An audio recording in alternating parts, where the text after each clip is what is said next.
Hello, and we are here for another episode of Rugby Through the Leagues podcast.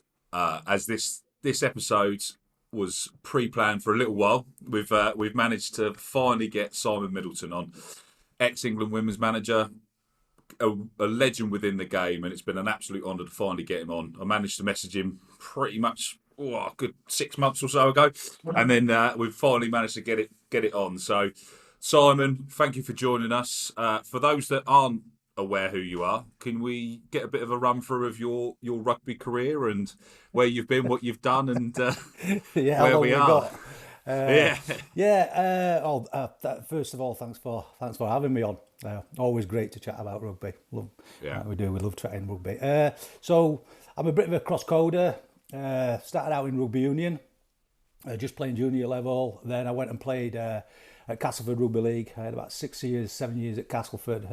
Played quite a bit of Super League, so that's probably where I played my standard of rugby. And then through my love of rugby union, I went back there towards the back end of my career. I had a couple of seasons, a little bit of time with Otley, who are a beautiful club yeah, up in Yorkshire, and then I went to Leeds. I had about 18 months finishing my career at Leeds, and under Phil Davis, joined the coaching staff at Leeds, a skills coach, then defence coach, and I spent 12 years, 12, 13 years at Leeds, playing and coaching before I actually went for the head coach's job after, because I'd been assistant coach and I'd done most things, and then finally under Neil Back and whatnot, I'd become more of an assistant and covering most things, and I thought, right, I'm probably ready for head coaching, and anyway, Neil left. I went for the head coach role, didn't get it, and I ended up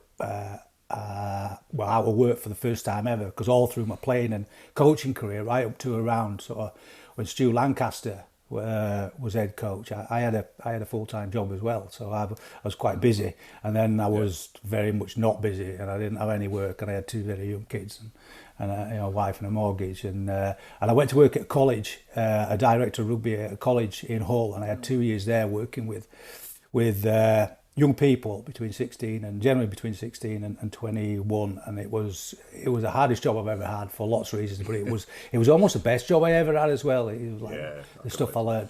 learned. Anyway, 2 years into that, I'd done some guest coaching with England under Gary Street, a really good friend of mine, and I got a phone call to see if I wanted to join England, primarily, primarily with the 15s, but it was starting out as sevens head coach, Yeah, and I got into the sevens coaching role with England into 2014, and that sort of led me into the World Cup 2014 as a 15s coach, assistant coach with Gary and Graham Smith at the time, and that went really well for us. And then the year after I became head coach, and I was head coach till 2022, 2023.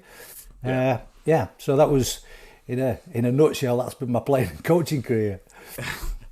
So obviously you dabbled in the GB sevens as well. So I what?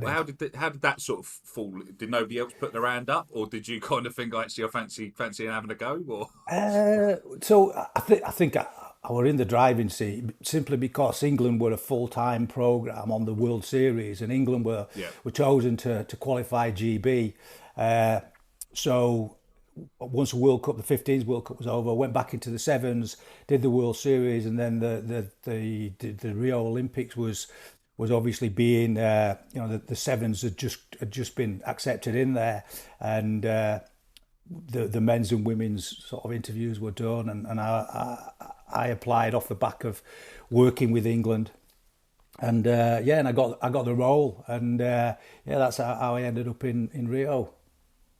yeah, pretty amazing place to probably go and plough your track. How did you manage to, obviously, when you got that role there as the head coach, how did you sort of transition between sevens and 15s? Because I've spoke to a couple of coaches that have sort of been pocketed as sevens Yeah, specialists, and then yeah. that you did you worry that you might be sort of categorised as that, or did you manage to separate it, or do you think because you had your league background you were able to sort of stand out from that, or Yeah, to be honest, I certainly didn't class myself as a sevens coach. Like literally, when I yeah, got the job with England, I bought a book how to play sevens, And I kid you not, I did, because I'd only coached like the sevens team at the college in Pocklington Sevens, which we won. Like, it was a great win for us. We'd never won it before. We had the bragging rights to East Yorkshire, which meant an awful lot for the college. So I was well in favour. Brilliant. But I literally got the job, and I did enjoy coaching sevens when I dabbled with it at the college. But then I was like, right, this is going to be a different ball game altogether in terms of the level you're operating at, and it certainly was. I was straight in. Like I finished the job at the college, and my first gig was a double header. We flew to Atlanta, and then we flew to Sao Paulo for a double header, and I had to do quite a bit of research and quite a bit of into what sevens looks like these days. And I did. I bought a book, and it was written by Mike Friday, Simon Amor, Ben Ryan, all those experts. They'd all chipped in. Yeah. And I thought, it can't be that hard, can it? And I looked, and it didn't seem it, but then I thought, well, what you've got to do, you've got to apply what you know, and so I sort of looked at how England had been playing, and I thought, yeah, okay, I can see some inroads here. I can see how we can make a difference, and I put my own slant on it, which I'm not quite sure was a traditional sevens edge to edge. I remember Alice Richardson, who was a brilliant sevens player, once said to me, I don't know why we don't just bother training in a squash court, which tickled me. but we use short sides a lot, that type of thing. But anyway, so I always classed myself as a 15s coach, but I really enjoyed my sevens. So the transition bit was okay. And what I did do as well was, when I got the England job, I could recruit my own staff.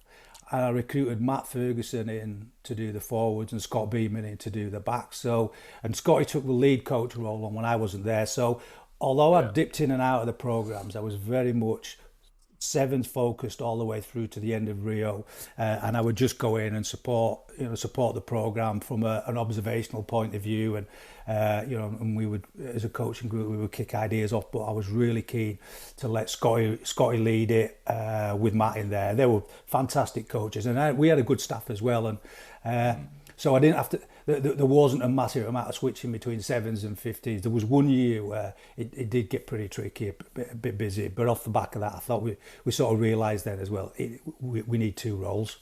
Yeah, fair enough. At least, and that's the best way of sort of in a management or sort of coaching role, is to bring in people that are better than you, so it makes your role 100%, easier. For me, it's probably, when people talk about legacy and things like that, for me, the quality of staff that we brought together and we built the program around is the legacy, because you are a product of what you put in. The old, crap in, crap out type thing is true. You put really good people around good players, and you'll get a good outcome.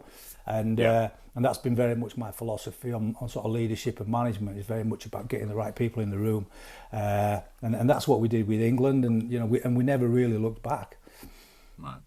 So obviously the women's game as well. How did you sort of come across into that? Was that because of your involvement in the sevens and they sort of scouted that across, or was it that you felt that you could make a more of an impact in there? No, it was purely through my relationship with Gary Street. So when I was at Leeds, like we were in the Prem, so I was coaching in the men's Premiership with Leeds, which was fantastic. But I was doing my level 4 coaching badges, and I was on the same course as Gary, and Gary was obviously a head coach of the women at the time, and he was like, look, we're always trying to bring guest coaches in, and how do you fancy coming and doing some defence? I was defence coach at Leeds at the time, and I was like, 100%, mate. You never turn down an opportunity to coach your country. The coaching the women piece, I never really overthought that. I was just coached. It was just rugby. Just rugby. It was rugby. Yeah. And that was it. And I went and I did some guest coaching. And I did a bit more. It was in the build up to the 2010 World Cup, and I sort of become defence consultant through to that tournament, and then after that, we stayed close, and I came in and did more coaching with him. And while I was at the college, I got a call from Nicky Ponsford saying, "Look, we're going to play the Euros in Italy. Gary's not going to go. Graham's going to lead. You fancy going as assistant coach?" And I had a chat with the principal of the college, a lady called Jeanette Dawson, who was a massive rugby union fan, Leicester Tigers fan. Brilliant. Through and through. And she was like, "Yeah, you got to go." And I went, and we had a really successful Euro, so that embedded me even more into the program. And then, when the scenario unrolled with regards to the sevens and the 14s, the 2014 World Cup, that's how it rolled into it. But I never thought I'm going to go in there and try to be a champion of the women's game or anything. I just wanted to coach. I wanted to coach my country. I saw great players and great potential when I went in, and I just thoroughly enjoyed it. So I generally chase things that inspire me, and that inspired me working with the players at that point. And obviously, playing for your country or coaching your country, well, it's like playing for your country. If that doesn't inspire you, nothing does. Exactly. But a lot of things, being in the right place at the right time. There's an awful lot of luck involved in working your way through almost a career. It's what you do with those breaks. That's the key bit. But I've been very lucky. I've had a couple of big moments in my career from a playing and a coaching point of view, being in the right place at the right time, and if you don't take them, then you've nobody to blame yourself. Exactly that. That leads us on to as I said to you earlier, we put a little bit out on our social media to try and see anyone that wanted to try and pick your brains. And Sam X3 on TikTok actually put quite a poignant question for where we're at in the conversation. What advice would you give to someone wanting to be a pro rugby coach but is only in their early 20s? I think if you have a passion for it and a desire for it, it doesn't matter what you do. And I talked to quite a few coaches who are young because because they've not played, or B, because they've played and they've had to retire. And at the end of the day, I think people look at it at times and think it's almost like a negative being young and coaching. It's not. You've got to turn every situation into a positive. So the energy that young people bring, the association they bring, and particularly with Gen Z these days, who think very differently from when I first started coaching. So the connection that you have with those young people can be massively important. But at the end of the day, the principles remain the same. You need a passion for it. You need a philosophy. You need good relationship skills for sure these days, good communication skills. But if you've a passion for it, and above all, you've got to work hard. If you want to make it to the top, you have got to be prepared to work so hard, because it is a great job to be in. Playing and coaching is a great job to be in. Any job is that you love doing. But if you're going to be successful at it, you're probably going to work a lot of hours, and a lot of unreasonable hours, and you're going to have to make some really tough choices. And I pick my words carefully there, because I don't say sacrifices, because they're not, because you're in a very privileged position. There's a lot of sacrifices made by people who support you, but you have to make tough choices about where you're going to be at certain times. So if you're prepared to work hard, you're prepared to make tough choices, you learn your craft, you stay open-minded. The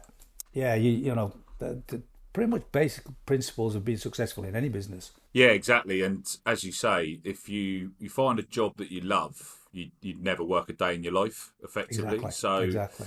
And as you said, just because somebody puts a label thinking they're early 20s, they're as long as a lot of people understand they're not going to walk straight into a head coach's role, and you kind of got to do the hard yards to find and pick up your knowledge from other people. Like as Absolutely. you said, you gained your experience through sort of entering in as an assistant coach, as a defence coach. You're not going to walk straight into the top job, but you've got to do the dirty bits to understand how to do that top role. You're not 100%. If it's handed to you, you're not going to appreciate the graft that you have to put in to get there. Yeah, and to be honest, if it gets handed to you, you're probably not going to stay there very long unless you are incredibly good at what you do.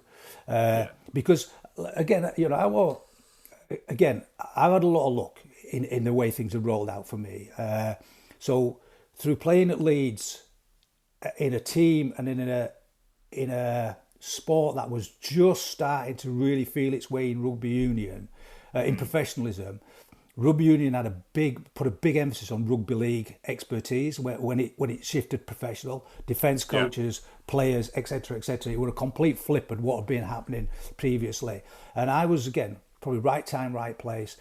And I got asked by Phil. He was like, "Listen, mate, I'm not going to give you another playing contract, but do you want to stay on and do some coaching?" And for me, it suited me at the time because, as I say, I had a full-time job, so I didn't depend on it. You know, it was a minimal amount of cash, which wasn't really important, but it kept me in the environment because I didn't want to play anymore. I categorically did not want to play anymore when I finished. Completely played out. I thought I really missed the environment. And like we'd just been promoted into the Premiership, so I literally went straight into coaching in the Premiership, just a skills coach. But I was working with good players, and I was working with a group of players I knew, so it wasn't particularly daunting for me. We got to the end of that season.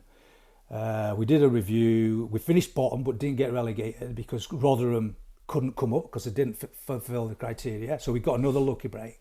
And Phil was like, "What do you think we need?" And I was like, "We need a defence coach because we're scoring points, but we can't stop conceding." And he's like, "What do you think?" And one of my best friends is Mike Ford. Because I played at Castleford with him. Well, Mike had been defence coach at Ireland, etc., or became defence coach at Ireland after a little bit later. But he was just breaking in. Anyway, Phil was like, "Tell you what, how do you fancy doing it?" And I was like, "Yeah, okay, I'll give it a crack." And we had a really good season. So I entered at a really high level. But as the years rolled out, it became very apparent to me what I didn't know. And I remember being put in charge of the A team when Neil Back and Andy Key were at Leeds, and Andy was like, Andy was great for development, and he was like, "Listen, mate, you take this on, you run the A team, so it's like a bit of an introduction to head coaching." Yeah. And I was so far out of my depth, even though I'd coached 10 years defence in the Premiership, well, in and out of the Premiership, I was so far out of my depth because I just did not have an attacking philosophy. I did not, and I was trying to mimic what Andy was doing, and I was like, and I was so uncomfortable with it.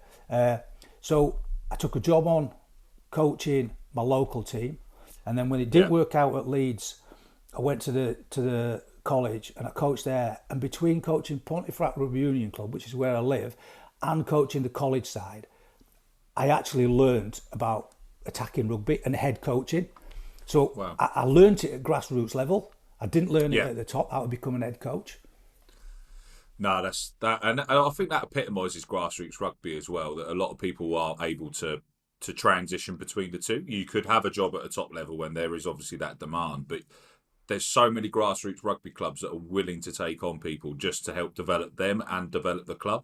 Yeah, and there's enough players within the game that have been around long enough that can help you strengthen your skills. It's not just going in and doing what you know. You can also learn off other people, and I think that's probably the best option to feed back to Sam, is just try and absorb and get yourself in the right places wherever you can go and learn from someone that's absolutely had that experience. Yeah, just keep getting yourself in there, keep learning, keep taking opportunities to learn, keep experimenting with different environments, different groups, different ages. And I think that also. So I've just come to the end of coaching the under-16s in Spain. So I coach S16s. I've done it for the last sort of year or so, and I understand what you say when you try and talk. There's a different way of approaching the younger generation. Like I'm nearly 35 now, and I'm still I'm stuck in that middle bit because I kind of grew up with the older generation. I started working when I was sort of 18, went straight into that life. So I got a different sort of value set, and then I'm trying to watch how these kids have got to navigate around it while they've also got parents that are in the similar bracket to that I'm, and it's like I don't envy their position. Like I don't envy having to be in between the two ways. And then I've got my boys are 7 and 5 as well, and then you've got a whole different generation there again. And as long as you try and it's not even just try and blend in. It's not trying to be like a chameleon because you can't change who you are, but you've got to understand how they react to different different ways of Completely. doing things? Completely. So mine are 24 and 20. So I've Yeah, had plenty of good lessons from them as I've gone along. But yeah, what became very obvious to me, because when I class myself as a traditional coach, probably at one point, and there were specific ways of how I would coach the side, and I think I've always been, I've always been good at communicating with the players. Probably not as frequent as I should have, but I do try to understand. This is where I learned so much at the college, and probably through actually not dealing with them as well as I should have done at the college. And but it became very apparent to me that when I came in 2014, the average age of the squad was about 29, and I thought one of the things we have to do is get the age of the squad down. That was a squad that had been together a long time. When we got to 2017 World Cup, I think the average age was about 24, 25, and obviously I'm another 3 years older, and it was quite obvious to me that this trend will just carry on. I'm gonna keep getting older. The group's gonna keep getting younger. Like, you've got to get into their world, because yeah, you can't. You're gonna ask them to come into your world for certain things about how you play, about certain non-negotiables, but you have to understand what's important to them. I don't do social media. I never have. But I understand how important it is for them, and I understand how important it is in the new world, as we call it now. yeah, So it's like, I certainly don't disrespect it. It's got a huge place in their lives and in sport, and yeah, and just the world. So yeah. you've got to move into their world, which is why I say, if you're a young person who's learning the trade coaching wise, you've actually got a head start. Yeah. Yeah, agreed. Obviously, there's a lot of pressure, not a lot of pressure, there's a lot of noise around the social media usage within the Red Roses at the minute. A lot of the women's rugby having to create their own brand, which I'm massively on board with. I think it's brilliant that they were able to create a persona and a character around how they are, and sort of connect with the fans, because the men's rugby is a completely different kettle of fish. It's Yeah, more tailored towards a team sport. You see more of a tailored social media aspect for a team rather than individuals. But I think that's potentially the catalyst of where men's rugby is not moving forward, because players aren't allowed to create their own brand, yeah. whereas women's rugby's able to step out from that and create they do all the TikTok dances and stuff. I can't dance, so that's why I don't do them. Uh, No, I so, can't either. but uh, what John Mitchell's doing as well at the minute within the Red Roses, he's also fully embraced it really well, isn't he? He gets dragged into it, and he looks really awkward with it, but he embraces it. So you obviously sort of left a couple of years ago and handed the baton across. Did you ever feel that you sort of could delve into it, or did you just sort of say, I understand it, but that's just not me, and I'd look really, really awkward if I'd started trying to get involved in it? Yeah, no, stupid would be the word. Which it's yeah, it's such a great point, because I could sort of see the way the game was going. The women's game is so different from the men's game. The audience is Yeah, totally different. Match day is a totally different experience, and as I say, I think it's a great topic you've brought up here, because it's something that I think about an awful lot. And like, is the women's game a performance sport first and foremost? It's a performance sport first and foremost. Is it a performance sport? I would argue it's maybe not now, in terms of the most important thing that drives the audiences, that yeah, drives the energy in it. It's almost like an experience. They want it to be a real experience about connections, expressing themselves. And don't get me wrong, like, you watch England play in particular over the last, what, 4 games in the Six Nations. They're yeah, devastating. They're so good. Like, I'm not saying that the players are not talented and they're not performance focused. I know they are, but just I'm yeah, talking about the game as a whole now, which is the direction it's taking. I think the men's game is still about being European champions, being Premiership champions, I think the women's game is very much about how do we express ourselves, what does entertainment look like for us, and it's probably just more all encompassing. And you watch how much they enjoy the environment and enjoy being with each other. And you talk about, do I connect with social media and things like that? So Six Nations 2 weeks ago, there was the sort of scenario where at the end of the game against Wales, Sarah Byrne comes over to TikTok, brings Jazz Joyce with her, and we're there. So my reaction is, Burner, I'll hold the camera. I am not getting in on this. There is not a cat in hell's chance. And just to come back to what you said about, would you do what John Mitchell's doing? I haven't seen any of the stuff he's done. Good on him? No, absolutely categorical. I support it, and I will not be involved in it. But Jazz gets hammered off the back of that by people But I know Jazz. She was in the GB. She's a triple Olympian. She is an outstanding sports person and an outstanding person, and she a great athlete, works so hard. Like, she's just embracing what the culture is now around the women's game, and people need to understand and differentiate. You're not looking at the men's game when you're looking at the women's game. You're looking at a totally different sport in terms of what the audience is, what the audience wants, and what the player, the skill, because it's a skill. Entertaining is a skill, and the girls are like that. It's part of their craft now. And they're owning it. So I think it's more of a family women's rugby, because completely. Obviously they're together so much as they're in the PWR. Obviously the PWR then rolls straight into the Six Nations, and then the Six Nations ends, and then we've got that period before what is probably going to be the biggest World Cup in women's sport. Like, that is probably this is the pinnacle where it is so far. It's on that step, and then it's going to go on again. You're managing to bring players across from the sevens and from the other parts to go and play in this World Cup, that just to be able to try and push it. So you obviously got Lona Mayers come across, played in Bristol, and brought another aspect of social media to these players. And it is a family. They are a family. They know each other inside out from playing together. And then when they get on the pitch and they leave that bit there, once they've done that, they're all back together as mates. And I don't see the noise. I don't see why the noise needs to be there. As you said, it's a completely separate brand. It's a completely separate game in that sense. And women's rugby's on a different path to men's rugby.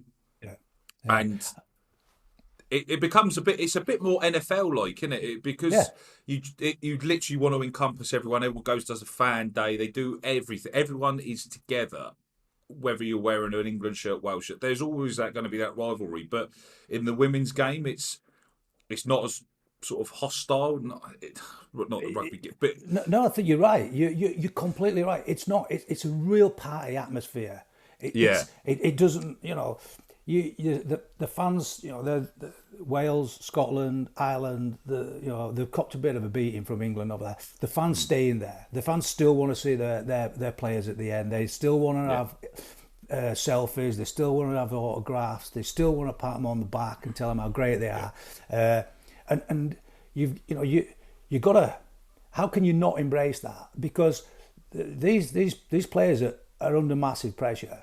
They're under massive pressure. They train hard. They're trying to make a living out of what they're doing. And if they can't make a living out of there, they're working, and then they're training, and then they're playing. They're playing for their countries. There's a lot of expectation, a lot of pressure on them. So, I think at the very least, what we have to do is embrace what they're trying to do with their sport. Because certainly in terms of connecting with their audience, it's working. And they've got to keep trying, because we constantly talk about how we're going to grow the game, how do we keep the game moving forward, and nobody has a better feel for it than the generation that are playing it. I agree. I think leave women's rugby to grow how women's rugby is. It's a completely different performance sport to men's. There's a whole completely different audience as well. There's some of the old guard of the men's rugby that aren't interested in women's rugby. There's no point of beating around the bush. Some just that's that's brilliant, but that's not for me, and that's fine. Because you can't please everyone in everything, because otherwise it'd be boring life if everyone was watching the same thing. But it's, But let them grow that, and yeah, then men's rugby will grow in its own manner. yeah. But the problem is, men's rugby may run the risk of being overtaken by women's rugby if it doesn't take certain changes. Well, if if you don't learn from what's evolving around you and evolving successfully around you, then there's something wrong, isn't there? But I agree with you. There's if people want to follow the men's model and only the men's model, and that's absolutely fine. I totally understand that because I'm still a performance coach. At heart, I am a performer. I want to see a great game. I want to see great players doing great things. Do I enjoy everything that comes off the back of the women's game at the end? Yeah, absolutely. Watching, I've been fortunate enough to do the BBC coverage, so I've been pitch side at the end, and you like the atmosphere in the ground, like an hour after the game's finished, half an hour, there's still thousands of fans in there, and Right. it's almost like for so many of the fans, the end part is the best part of the experience because they know they're going to get to see their fans, their heroes. They know that if they hang around, they're going to get autographs, they're going to get pictures, they're going to get Bernardo in TikTok videos. They're just going to get great engagement, And I watched the reaction of my daughter when stuff like that's going on, and it says everything. She's loving watching them, and I totally understand it. I think that also helps as well, because a lot of the women's game have also you've sort of created that cult following within your own club. Whereas men's rugby, you're not always allegiance to one club. You just love rugby, and obviously you get allegiance to your national side. But then club rugby so sparsely spread across in the Premiership. It's, like I originally from Portsmouth, so closest one is Quins, and I only sort of follow Quins because that was my first rugby game I went to because of when I went with mates and stuff. But there's a lot of people around the country that have going to be growing up without a rugby club in that region or can't reach it. So obviously Worcester coming back obviously is a big positive to that area as well. And then you've got obviously Wasps disappear wherever they come back. London Irish again is probably another close. It's so widely spread within the men's game, whereas the women's game sort of it's a bit of a wider net within the club rugby, so it's able to absorb a few more fans, and then they play for Scotland. Well, they also play for my club, so when I go to that game, I want to still talk to them, whether it was England or Scotland. Like, do you know what I mean? I think that's what helps that game grow within that, because you create the cult following within your club, and then it doesn't concern the fans as much whether they're English, Scottish, Welsh, South African. They're part of their club. They still connect to them. Yeah, absolutely. And I think that's a brilliant way for them to be able to grow that game continually as well. Buster, one of the other lads that's part of the pod, he dropped a message as well, and he goes, you might not want to hang your hat on this yet, but who is the most naturally gifted player that you ever got the chance to work with? He highlighted female, but obviously there's whether we do both or whether you're not willing to hang your hat on one person at all. Or I would. So from a female point of view, there's probably two: Meg Jones and Ellie Kildon, and I was fortunate to being involved in their introduction into the England setup, certainly into the seniors. I went to watch Meg when she was 16, and I went and I actually stumbled across Ellie when my daughter was playing in the final for Castleford. Oh, really? And and Ellie was playing for West Park, and there were 50. It was the under-15s Yorkshire Cup final, and I went and I'm stood pitch side, and Castleford got a really good side at this point, and they're giving it to West Park, and there's one kid who is making breaks, scoring tries, making great options with the ball, and has an unbelievable kicking game, both out of hand and off the tee. She's kicking goals from the touchline. And I'm like, I'm not sure I've ever seen anything like this since watching Meg Jones. So there was an RDO there, development officer, and I just went, who's the girl playing 13? He said, her name's Ellie Kildon. So I put a name into my phone, and then when I got my phone, the under-20s, they're the under-18s coach, and I was like, Ellie Kildunn, do you know? Yeah, she's in the pathway. She's under 15. I'm like, mate, I want her into the senior camp as soon as possible. And so women's game, Ellie and Meg, absolute standouts, natural players, so good. Well, you're asking me to look back now. I like Jonathan Davis was unbelievable as a player because he was not just a rugby union superstar. He was a rugby league superstar as well, and he had a great art. There wasn't much he couldn't do.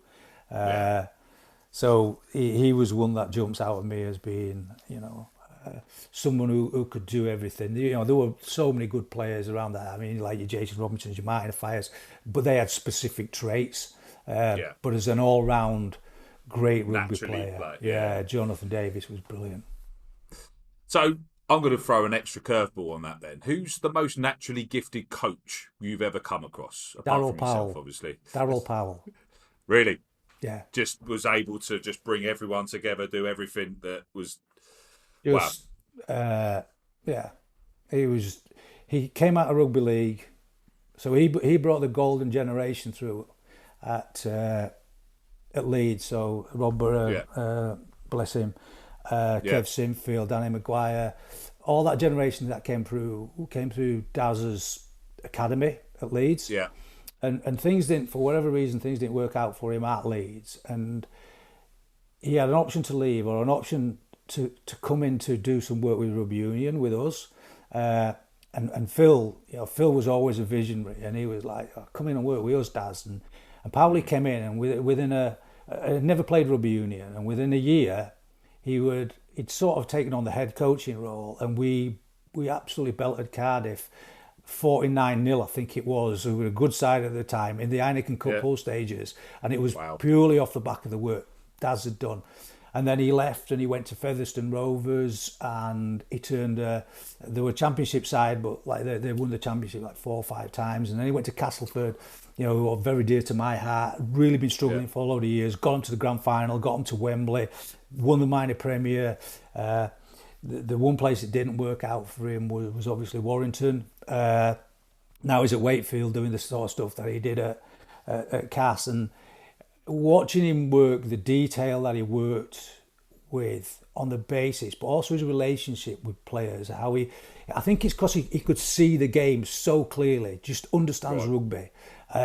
So he could watch a game and then he could sit down and probably go through the game with every player and give them an account of their game and how he saw it and get the best out. And players who've worked under him absolutely love him because he's got such a great relationship, or certainly, certainly the ones I knew. So I was fortunate enough I played against him when he was at Sheffield and Leeds when I was at Cass, and then I was fortunate enough to work with him for a couple of years at Leeds, and it was a real education. Wow. So yeah, he sounds like he's done a number on a few people's careers. Obviously, we keep dabbling in between the two codes here. So obviously, the league and union. Adam's one of the other hosts on Rugby Through the Leagues. He's actually asked, what was the driving force between you changing from league to union? Was it because you loved union but better at playing league, or was it how did that sort of come across?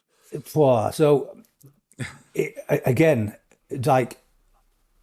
I've never had a career path. I've never thought I'm going to do this. This is my goal. This is where I want to get to next.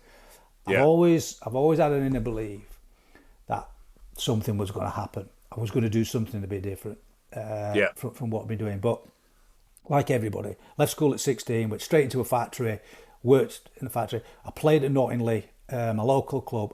I was absolutely terrible at school playing rugby. I had nothing about me at all. I had a big ginger perm, and I was pale, and I weighed 9 stone, and they were like, "Oh, sir, has Middleton got to be on our side?"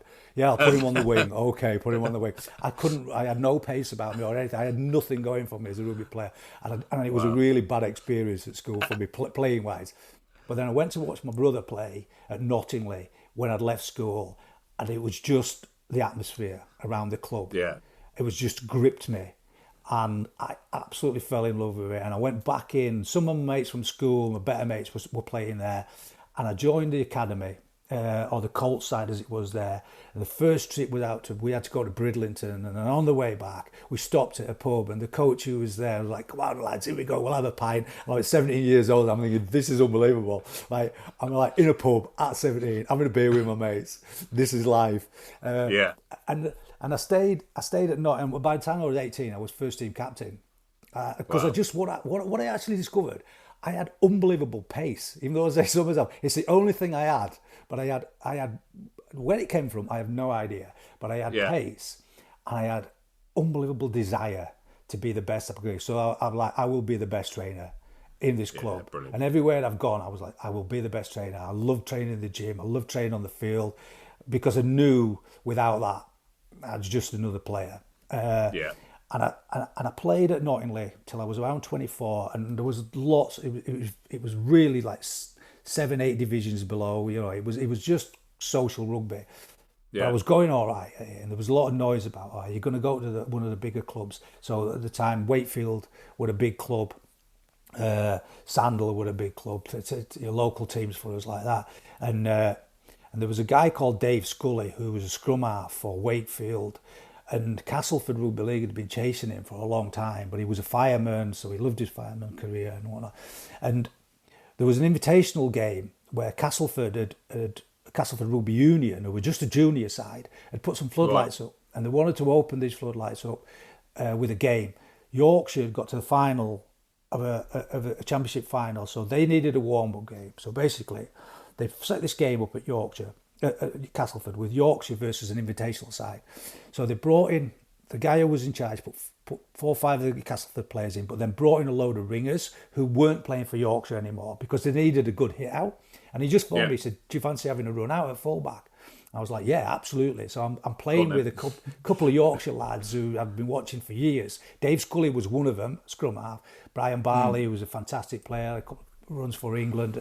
And the Castleford coaching staff came along to watch Dave Scully, and I had the best game you could ever have in your life. Really? Like, and a week later, I got a phone call, and it was a Wednesday night. I remember it's like, "Oh, hi, mate, Daryl Vandervelde here from Castleford," and I'm like thinking, "Oh shit, this is one of the lads winding me up." Somebody's having you what? Somebody's Yeah. having me up. And I had this conversation. He's like, "Hey, came and watched you last week. Da da da da. Fancy coming down and having some trials with us?" And I'm like, "Yeah, I'd absolutely love to." He said, "Right, tomorrow night at Castleford, 7 o'clock we're training." And I got off the phone. Unfortunately, I knew Graham Stedman, who was with Castleford, really well. Graham was a bit of a superstar player at the time, local lad. And I phoned him up. I'm like, "Listen, Steady, I've just had it." He said, "Yeah, mate, it's Darrell's really impressed with you." I'm like, and I went down, and that's the break. That's the lucky break you get, and then you just make the most of it. And I stayed at Cast there, as I say, for 6, 7 years. But I always had I had a yearning to go back to rugby union because I loved it so much. Yeah. And yeah, I was coming to the end of my career, my league career, and I thought, what am I going to do next? And yeah, I'd been injured for about 6 months one season, and I got fit just as the season finished. And I just said to the coach, was called John, the lad in charge, John Joyner at the time, and I just, can I go play some rugby union rather than do a pre-season again? And I think at that time they were trying to offload me. And he was like, "Yeah, mate, of course you can. Get yourself See you off." later. And I went to Otley Rugby Union Club, and it was like winding the clock back. Brilliant club. Clubhouse packed. Everybody having a big beer after the game. I just loved it again, the rugby union part of it. Loved it. And then one of the teams I played against was Leeds, and Phil Davis phoned me up, and he's like, "Mate, are you finishing in the rugby league? We'd be interested in having you here." And I actually went back, played another year at Cass. Actually played all right, to be honest, last year. And then I went to Leeds, and that's how it all happened. And like, it's just a great game. Rugby's just a great game, and I loved league because it was so tough, and it was such a challenge. And I loved union because it was just brilliant to play. Long story long. Sorry. No, not at all. No, because what I get the sense from you, you just love rugby. Doesn't matter Yeah. what code it is. It's just you just want to be part of rugby, and I think a lot of us are. Like obviously, being down south, I don't quite understand the league side of it. I don't get it, but obviously there's a lot of top coaches now that have transitioned between the two. So they've obviously been part of league and part of union. Yeah. Obviously, Massive. the like the Farrells and Yeah. obviously Fordy and stuff like that. What do you think makes them stand out from the rest of potentially those union specialists? What makes what? Because like Kev Sinfield's come in and worked wonders for the England men's as well and stuff like that. And there's a lot of coaches that are leaning on ex-league players. Yeah. What do you think adds that element to make them so good within the union game? I think, and I say this with the very greatest of respects because rugby's like anything in life. It needs a bit of everything. Those players you just talked about there, they're tough. They're tough players. They're from the north. They're from a game that you had to fight every inch for, and you had to understand. So their knowledge of rugby, of skill, and of what it takes to play right at the top, because although, like for instance, GB Rugby League never had the profile of England Rugby Union, the level back in the 90s, the level of rugby league player was so far in advance of rugby union's best players, because they've been professional for 10, 15 years, but also because of the nature of the people who played it. But if you think back to where Wigan put a side into the Middlesex Sevens, never played rugby union before, off the back of a week's training they win it. It's because they're great athletes and they're tough and they've got great skill set and they've got real adaptability. They could think rugby and see rugby, and I think that's been what the secret of success for people like Fordy and for like Faz and for Sean Edwards. They are tough, uncompromising people, but they're from really grounded backgrounds where your ethic on everything you do is built on work and honesty and being able to commit yourself to do something the best you can be. And as I say, I'm not saying that doesn't come out of the South or the Midlands or whatever, but I think people offer different things. And to be the very top and stay at the very top in sport, you have to have a great work ethic, and you have to be mentally and physically tough. And they're mentally and physically very tough people. You look at them now; they're people who are still in great shape, and you're very clear about their philosophies and their goals and what's important to them. And I think life in the north is pretty simple, or certainly was pretty simple. Back in the 90s and 2000s, and they bring rugby's built on basics, execution of basics, and that's what they brought. That's what they brought. I think you hit the nail on the head as well as uncompromising. There's a lot in the current generation. I'm going to get chased off with a stake here, but there is a lot. There's a lot of adaptability, should we probably put it, that people are not willing to. They don't feel that they have to put 100% in because something's awarded to them. Whereas there is the uncompromising set yourself standards, and then everyone else will either buy into it or you don't need to give them time.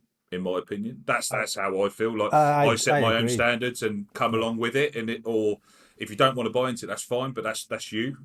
Uncompromising is probably the way that a lot of people get to the top, and that's the difference between certain players that have probably not fulfilled their potential as well. And there's probably coaches out there that have got every attribute to be the best at what they could be, but they potentially lack that uncompromisable bit. And I think there's as you say, rugby league's just very hard. Do you think because there isn't the amount of stoppages, like because there's not the amount of time wasted with the ball out of play in league, you don't have the time to stand back and think? You've got to literally think because somebody else is going to be charging at you within about 2 seconds. It's just a tough game. Like, Yeah. and rugby union is a tough game. Don't get me wrong, rugby Yeah. union is. Oh, yeah, Now, yeah, we you know, know. Yeah. the athletes in rugby union and the way it's played, the physicality now is incredible. But yeah, you think about ball in play, rugby union, you're probably talking about 45, 50%, 55% on a really good day. Rugby league, you're talking like 65, 70%, Yeah. 75, 80%. Yeah, so it's physically, it's unbelievably demanding. Is rugby league, and you've got to be, as I say, incredibly tough to play it, and you've got to be incredibly skillful to play it. But more than anything, you've got to be tough. You've got to be tough, resilient, robust, and you've got to have a real good work ethic about you. And like I say, we're I'm trying not to categorize. I'm being really careful not to categorise everybody in the north. I'm like, mate, we're a simple breed up here in the north, or I certainly am. Like, I know what works for me. Yeah. I don't need to overcomplicate things, and that's, as I say, that's rugby, isn't it? That's rugby. Yeah. I mean, we try to complicate it as much as we can. You know, rugby league is a very simple sport, played by very tough people. And I think a lot of the really great players and skills gone out of rugby league, and it's more physical now than it probably ever was. But it certainly lacks characters with skill sets that it had through the 90s and the 2000s. You know, I think you've probably got a little bit more of that in Union now. Why that is, I'm not quite sure, but you know, I think. Do you think that's because some of those coaches have come across, those coaches that were around in the 90s? I don't know. And Do you know? And they've brought that element across to Union because they've. I honestly don't know. Maybe it's because the conditioning part to play league has become so scientific, and the athletes are very much the same in terms of their physical capacities. So generally games are driven by different types of people, which is the beauty of rugby union. You have your big front rowers who, because they're built for purpose, and you have your second rowers who are built for purpose, and then you've got your outside backs. And you look across a lineup of an international side singing an anthem, and it looks very different. You look across the rugby league side, there's some big guys in there, but generally they're all pretty great athletes, apart from your half backs that were great athletes but smaller. So the game, it can afford to become one-dimensional almost, because it's just about winning the physical battle, but winning the battle of speed and collisions. Whereas Union's not like that. It's very technical. It has so many different facets to it. So I just think the players who used to be so exceptional, who could open defences up and do different things, they don't need to be like that anymore.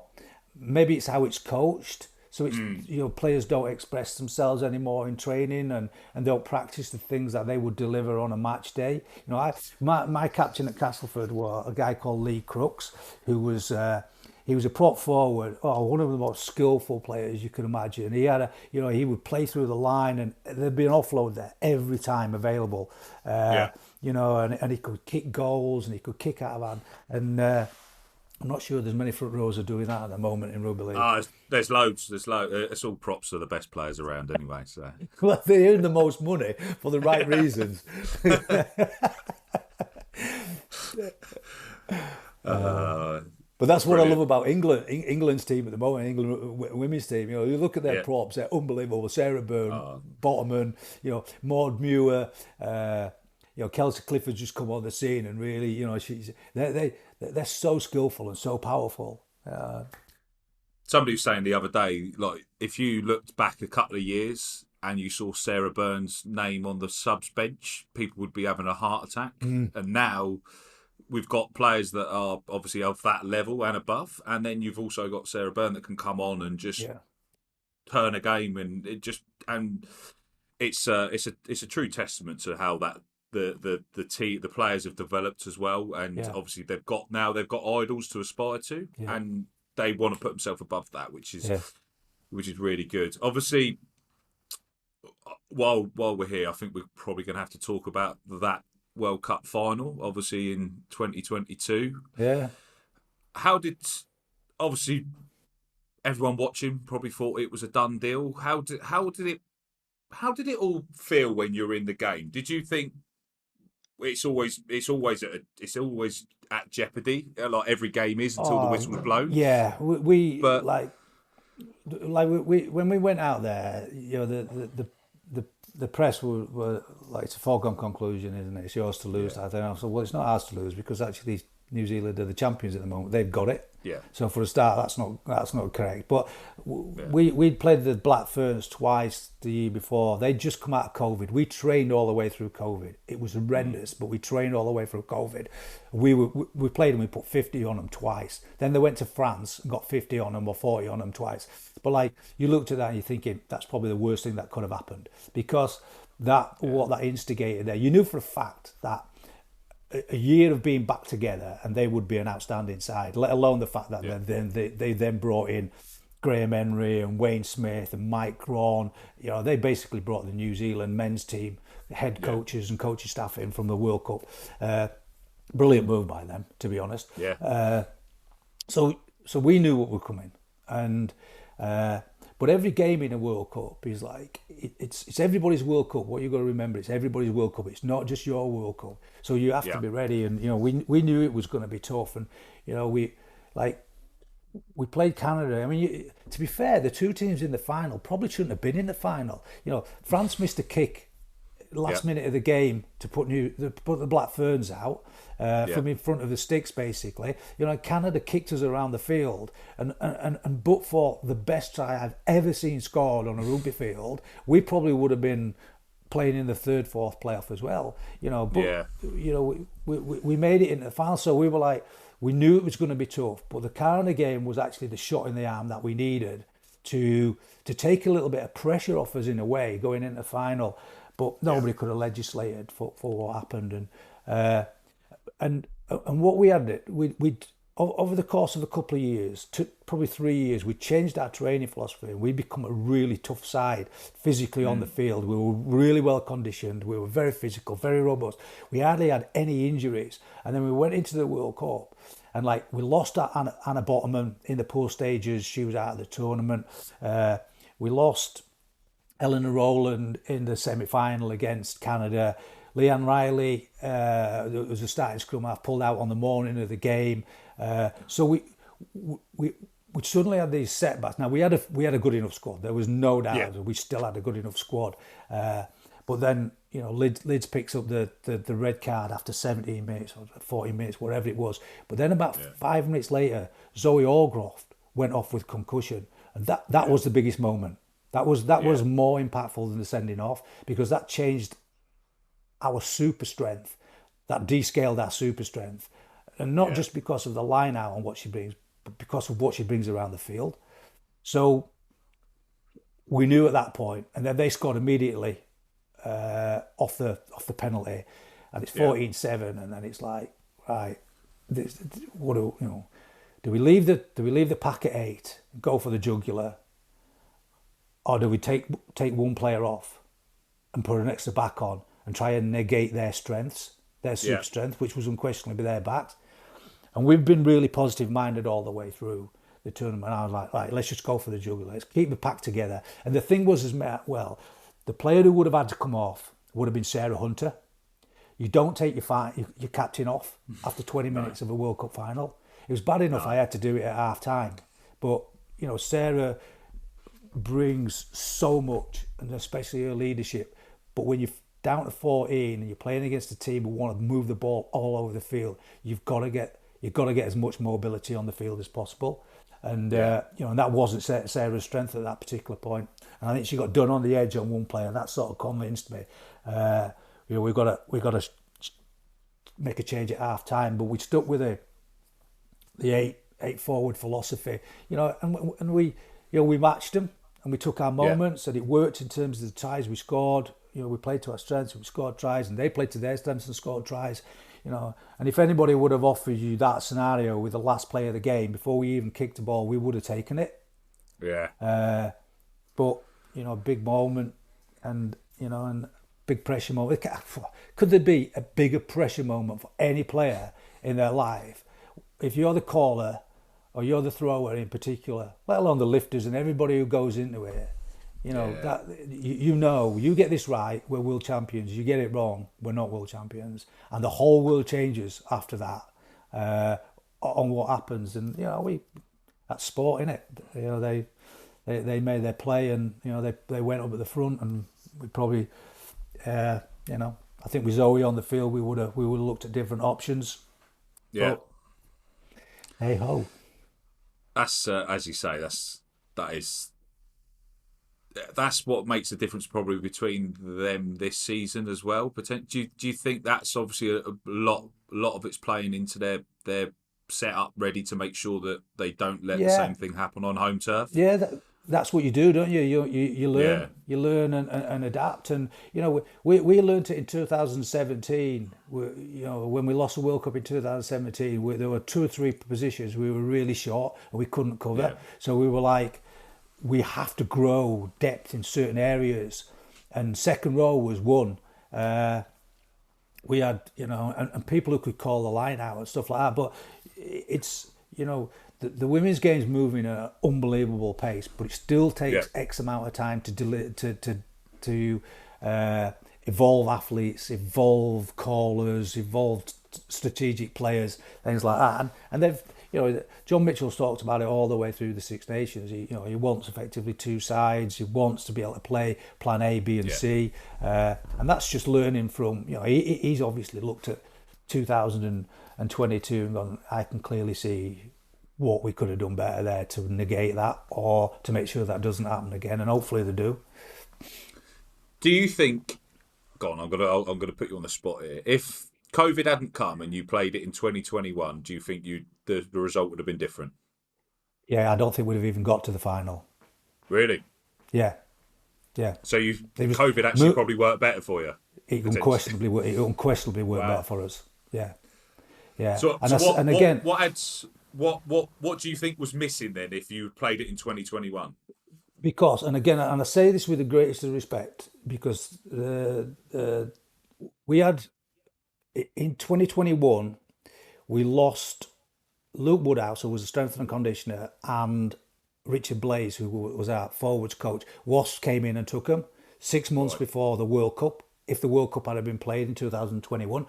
And the Lionesses come in and took our psychologist, Kate Hayes, who's the best psychologist I've ever worked with by a mile. Really? And so it left us short in certain areas.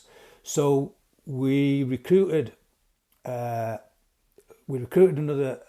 strength and conditioner who was actually a massive a guy called Alex Martin, who was brilliant.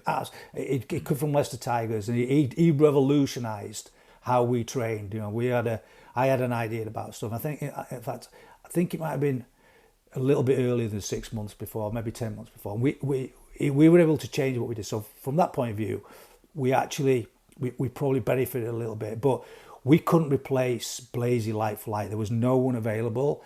But we took a really great coach, a guy called Mark Luffman, I played with Mark at Leeds, and he was a really tough player at Leeds, and he coached the academy at Leeds, and then he coached age grade at England, and he'd gone for the under 20s job, and he got down to the last 2 and he hadn't got it. I think Andy Tittrell got it, and we were trying to recruit, and there was just nobody available, even in the same category as Blasey. And prior to Blasey, we'd had Matt Ferguson, so I knew what level of coach I wanted, and our forwards knew what level of coach they wanted and what level of coach they needed. And Mark's a really good coach, but he'd never worked at the level those guys had worked at, and he'd been in development almost all his coaching career. And there is a huge difference between development coaching and pathway and performance coaching. And I knew it wasn't the right call, but it was probably our only call. And Mark came in and did a great job with the girls in terms of how hard he worked and what he did. But the players the players were onto it like that. And you know as a forward how important your forward coach is to you. Like that relationship is just, it's gold dust. It's the foundation of your performance as a pack and probably as individuals. They just didn't connect. The two didn't connect and didn't align, and the pack just, like, the performance really, we really sort of, and I have to say, I don't want this to sound sort of negative on Mark, because he was doing a great job, but I think the mentality of the players was the biggest thing, and we slid backwards as a pack. And I was like, if we go to the World Cup on this downward trajectory, there's only going to be one outcome. We'll be lucky to get to the final, and certainly how the Canada game rolled out in the semi-final in 2022, if we'd have met that prior in 2021, we wouldn't have got past that. We would not have got past that. And which is why I say that. So when Nikki Ponsford, who was head of performance, we were training at Penny Hill Park, and she called me off the pitch right at the end of the session. Straight away, she called me off the pitch, and I was like, "Oh, something serious has happened here." Yeah. And she I want to have a chat. She said, "World Cup's been cancelled because of COVID," and I thought, "Thank God." Thank and she was like, "It's a disaster," and I'm thinking, "Nah, no, it's not. No. It's not." And and we got the players in, and the players were pretty devastated because they were mentally, they were gearing themselves up. But I think there's a few of the smarter ones who went, right, okay. And I looked at Sarah and I looked at a couple of them, and I was like, this is all right. It's another year. It's hard. We know when we wanted to, we were looking forward to it, but they'd seen what had happened and they knew where we were. But I was like, right, now we can go through a recruitment process. We're starting to come out of COVID a little bit. Yeah. And we went through a recruitment process, and Lewis Deacon's name came up, and it was, and as soon as Deeks was in the pack, because they had a coach who played Premiership at the very top, I'd played with England at the very top, was coaching, just cutting his teeth, but he was so smart and so sharp. Yeah. And then they were like, they were up again, and within 6 weeks they were the best pack in the world by a mile again. And that's funny, isn't it? How fickle it can be, but that's why you need to get the right people in the room. Exactly. As we said earlier, you recruit the right people around it, makes your job even easier, because they're doing the bits that you don't know. So you've got to bring the best in. So obviously you've stepped away from the England setup. What's the next plans, or is it you sort of enjoying the commentating stuff, or have you got your eye on another role, or? Well, I'm working with World Rugby as a performance consultant. So again, when I came out of the World Cup, or before I went into the World Cup, so my old boss Nikki Ponsford moved to World Rugby a couple of years before the World Cup, and has become, like, she's fantastic, Nikki, a brilliant person to work for, really smart. And I spoke to her in the World Cup, and she was like, "What?" And we were just having a beer, and she was like, "What's your plan after the World Cup?" And I'm like, "I don't know, but I think they've had enough of me. Yeah. I've had enough of them, and they've had enough of me. We've had a great relationship, but it's just time to move on." So the scene was sort of set, and I'm like, "Why? What you think?" He said, "Well, look, there'll always be a big shake-up after the World Cup. There always is." And I'm like, I'm not sure I'd go straight back into another coaching role, head coach, and I wanted to take a bit of time out. And she said, "Well, there's head coaching roles, and then there's consultant roles where we just parachute people in, and you just do it." And I'm like, "Brilliant! That is what I would love to have a crack at." And she said, "Well, look, we're talking emerging nations here. We're not talking." I'm like, "Brilliant! Let's get back to grassroots. Let's get back to the other end of the spectrum." And there was 3 or 4 teams that needed support, and one of them was Japan. And I'd met their head coach, Leslie McKenzie. And this is all the women's game. And I'd met Leslie McKenzie, their head coach, at a conference, a World Rugby conference. Really impressed with her. Really smart person, really good coach, gone well with her. She actually phoned me up and she said, "Look, I'm trying to generate some support into the program. Do you fancy it?" and I was chatting to World Rugby at the time, and so everything sort of aligned, and I went and did basically a third of a year on and off working with Japan in the first year. Yeah. And then off the back of that, I did a little bit with Kazakhstan, and then I did a little bit of work with Netherlands. I'd set my own business up. So I was doing some keynote stuff. I was doing some work in colleges and unis, just speaking about performance. Did a little bit of after dinner stuff, just and in between, just being at home, I don't want to say reconnected to my family because we're really close, but just being around a little bit more for the kids and being that support if they needed it. But they're, like I say, they're in the 20s and they're doing their own thing now. But so I was like, yeah, well, I'm enjoying this. I'm learning. I wanted a different challenge. Go to Japan. That's a different challenge. Yeah. Christ, I got off the plane in Tokyo in August, and I've never experienced heat like it in my life. Heat and humidity. Oh my God! And Leslie's great for taking the mickey out of you and keeping you grounded. And I had this huge, I didn't know what bag to take. I had this huge GB bag that I'd got when I was in Rio, and I had it full with gear. And I'm dragging it. And she said, "No wonder you're sweating dragging that body bag around with you everywhere you go." And anyway, so I've had 2 years doing working with a lot of teams in Asia. Wow. Okay. And it's been great. And then I fancied doing the punditry stuff, but I didn't think that was going to happen because I think that's maybe a particular type of commentator they're going for in the women's game, which is fine. But then I got a call from BBC, and they were like, "Do you fancy coming doing the Six Nations?" And I was like, "Yeah, absolutely." And I'm loving it, And you, all of a sudden you're working with Sonia McLaughlin and Gabby Logan, who were just unbelievable at their jobs, and it's a real pleasure, and loving it. No, brilliant. Obviously, you mentioned Kazakhstan there, so they've actually recently they've had a game against Georgia, or they've got a game coming up. So Georgia have finally delved into women's rugby. Obviously, I'm a big advocate for Rugby Europe, as you have probably seen and aware that I've gone to a lot of the Spain stuff. I've covered a lot of the Spain women's as well. Georgia's entry into women's rugby is potentially what a lot of people say that's why they shouldn't be allowed near the Six Nations, etc. How was Kazakhstan for a women's rugby? Because Georgia's obviously got a bit of a natural rugby talent and progression in the men's setup. Kazakhstan probably not so much, should we say?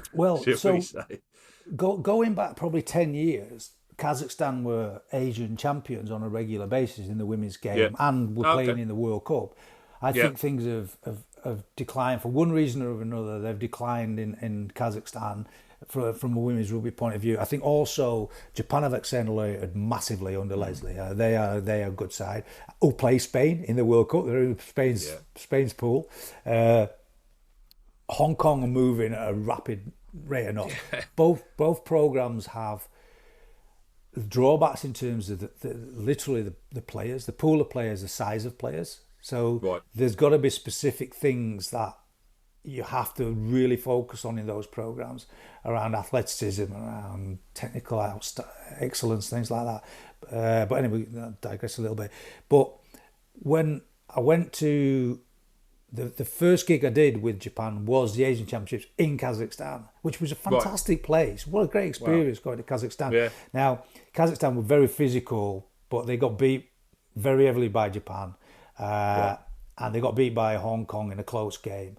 And then the year after, when I did work with Kazakhstan, I met them in Hong Kong for the Asian Championships, and they were just so under-resourced. They got a pool of players, but they had like 4 members of staff, and they were doing their very best. But the guy who's the forwards coach is also the strength and conditioner, and he's doing the physio piece, and he's helping manage the team, and so I'm a little bit like, I'm not sure where they've gone from there, but they've definitely, from where they were, they've definitely fallen away, and whether they can come back or not remains to be seen. Yeah, so obviously Georgia have got a game against them, or they've played one, or they're about to play. They've got a back-to-back game against them. So okay, that'll be interesting. Yeah. So Georgia delving into women's rugby. alongside obviously the likes of Spain, Portugal, there's obviously massive noise around Georgia within Rugby Europe, obviously winning it 8 times on the bounce and stuff like that in the men's scene, and obviously getting into the Six Nations that people keep talking about. But as we know, that's not going to happen. Do you think a Six Nations with a likes of Spain and Portugal to start with, an extended women's version, do you think that will help develop the game within rugby? Because Spain have won again another Rugby Europe Championships. Obviously, you've got Holland, the Netherlands have just done really well as well. They've just finished second. They've just put 93 points on Sweden at the weekend, I think. All right. So there's two, potentially three teams that are clearly standing out within the Rugby Europe stuff. Do you think that women's Six Nations is probably going to be the one that's more adaptable than the men's to accept more? I think it would have to be. I think the men's Six Nations, the tradition and everything that goes with it. If you think how long it took to get Italy into it, it's what it is very well protected. I think in terms of the tradition of it and the dynamic of it. The women's is different in terms of you still have that same feel to it in terms of the nations. But one of the things they're striving to overcome or find a solution to is the dominance of England, and that's the biggest challenge for the Six Nations. I think do other teams come in underneath? I think there should always be possibility of looking at that. But what you've got in the Women's Six Nations now is you've got Wales full time, Ireland full time, Scotland full time, Italy. Obviously, they've just changed their staff, and I'm not quite sure what their structure is like. But you've got teams who are evolving, and they need to evolve. So the games, I'm a little bit surprised by some of the scores in some of the games. I think this weekend that's just not the weekend that's just gone, the one before. So Italy beat Scotland. Nobody saw that coming, but that's actually great for the competition. That suggests that if you have a bad day, you're going to get beat because sides are competent. So you look at that, but then you look at how Ireland put Wales away by 40 odd points, nearly 50 points, and you're thinking that's not great. But 2 years ago, Wales were like right up there, and now they've got Sean Lynn in, who will unquestionably do a great job with them, and there'll be a resurgence in Wales. So I think that there's still a lot to play out in the women's Six Nations in terms of the teams that sit underneath England. And France tend to be getting closer to the others rather than closer to England. We might find out differently this weekend, but I very much doubt it. France on 70 minutes, France is like 2 points in front of Italy and losing to Italy at half time this weekend, just gone. And that sort of shows, I think, where France are at the moment, as well as probably how Italy have gone this week.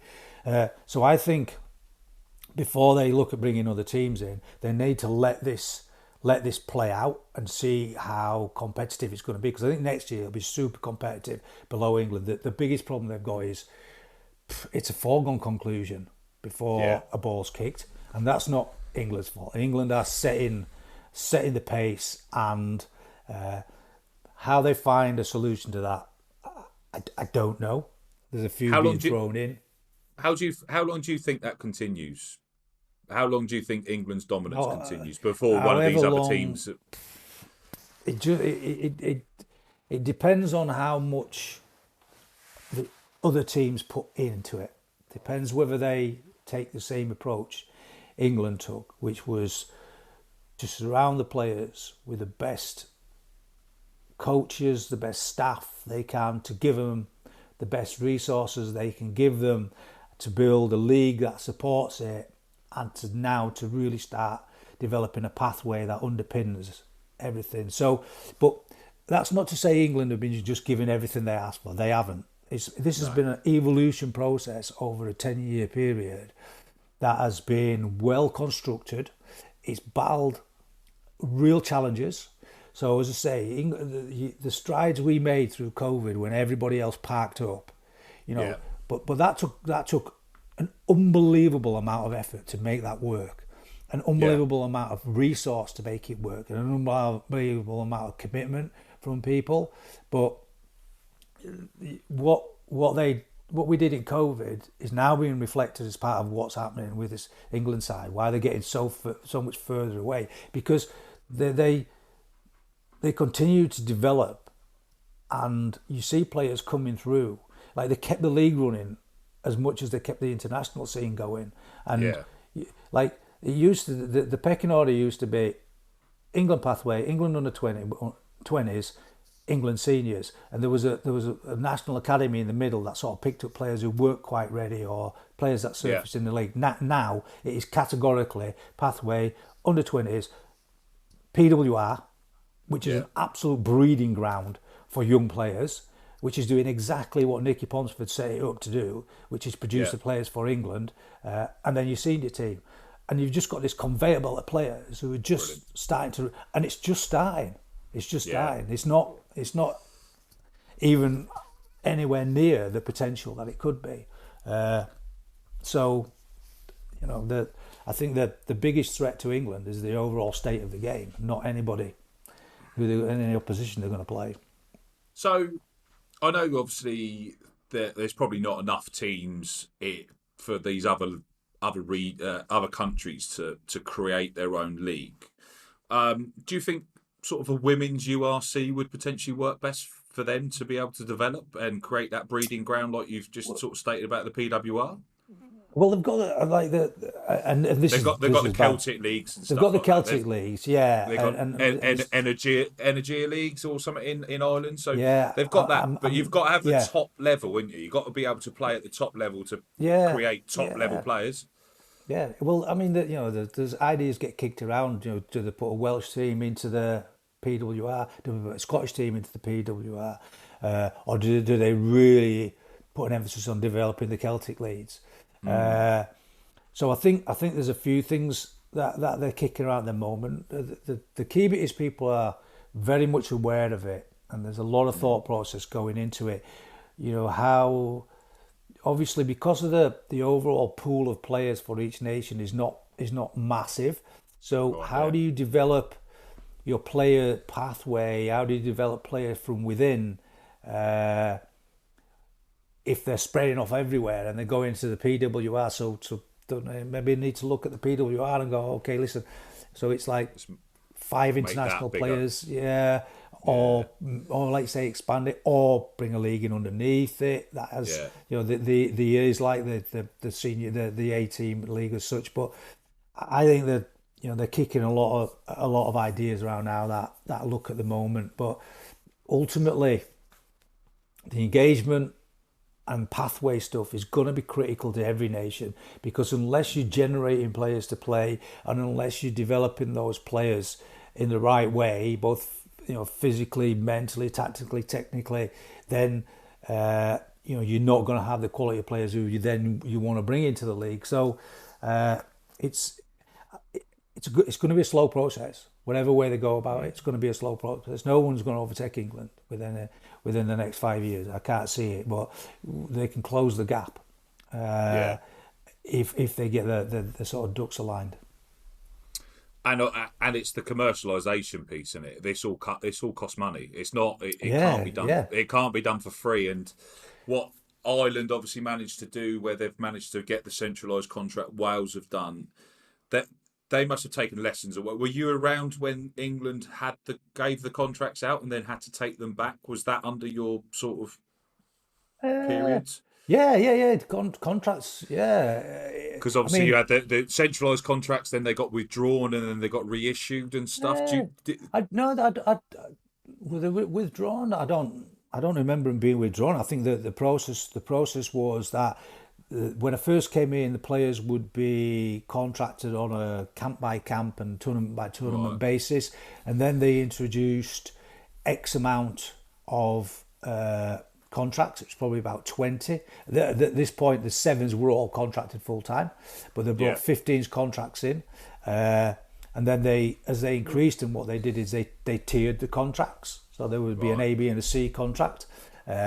Now I think there's still that sort of format, but there's more of them. I don't know I don't recall them ever being withdrawn. No, I thought maybe it was how it was reported that there was, as you said, with the tiers or something like that. It was reported that England contracts were awarded and then they were sort of withdrawn. Maybe it was at certain levels. Maybe it was how I read it previously. But there's a lot of obviously Ireland have managed to free up the funds to be able to centrally contract 32 players, which is quite a big statement Yeah. for a team like Ireland that have struggled. Should we probably fairly say within the women's game? They've had a lot of challenges, haven't they? You know, off the field and on the field.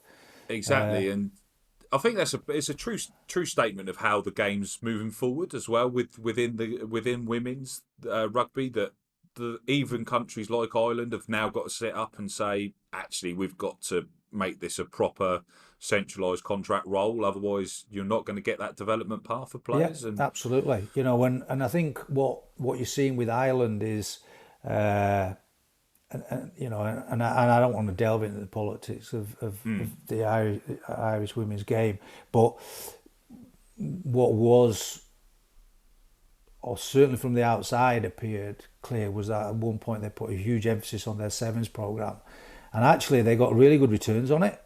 Yeah. You know, but it was very much at the detriment to the 15s.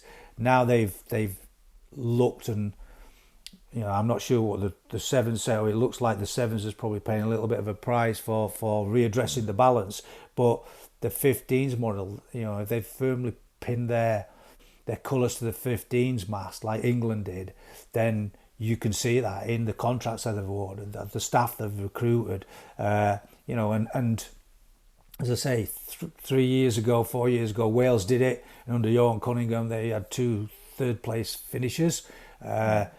You know, they slipped back, and all the stuff that came out of the WRU off the back of it, you know, has been well documented, and so they're in this transitional stage, a little bit like Ireland did, but they can do it from within a full-time program, which is really important because they can move it more quickly. And as I say, now Sean Lynn's in there. But what Ireland have done is they've really built themselves what looks like a really solid program with a really strong 15s group, but that's also supplemented or supported by some of their sevens players who've been around a professional environment, full-time environment for a while, have seen some success in the World Series and such, and so you've got some real cutting edge players that are giving some really good quality support to Ireland. So they look like they've got a really good mix, you know. And then you've got players like Aoife Waithe coming through, and Dolphin Wall, and players like that where, you know, they look fantastic. And what you get is what you saw at the weekend, which is they put 50 points on Wales, and you know they've got England, you know, at 7-5 at half time the week before. So you get what you put in. You get out what you put in. And that's it. And I think that's a true testament of how the women's game's going to progress. Is those players are also able to play in the PWR. They're playing in their own leagues, and that will grow and develop as well. It's going to be a really exciting next few years. Yeah, for sure.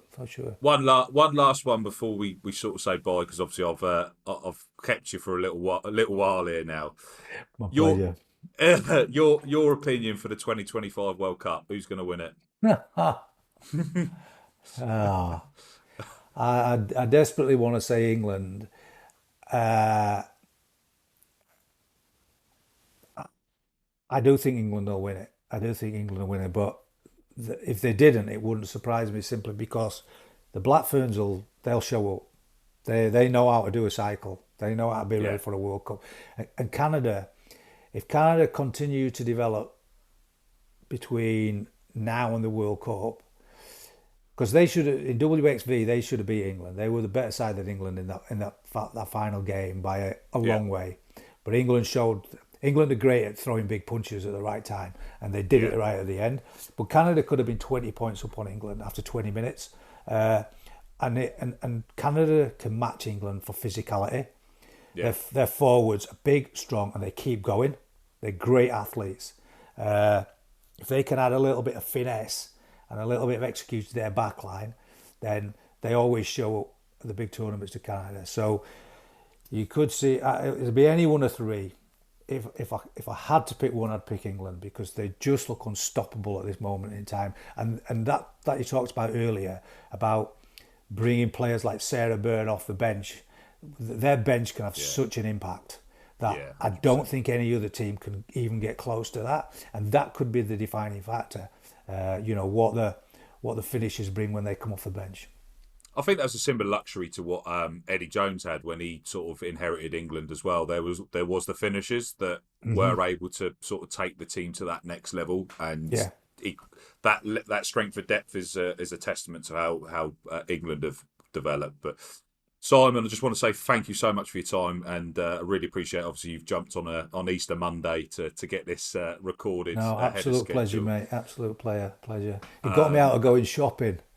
Perfect, even better.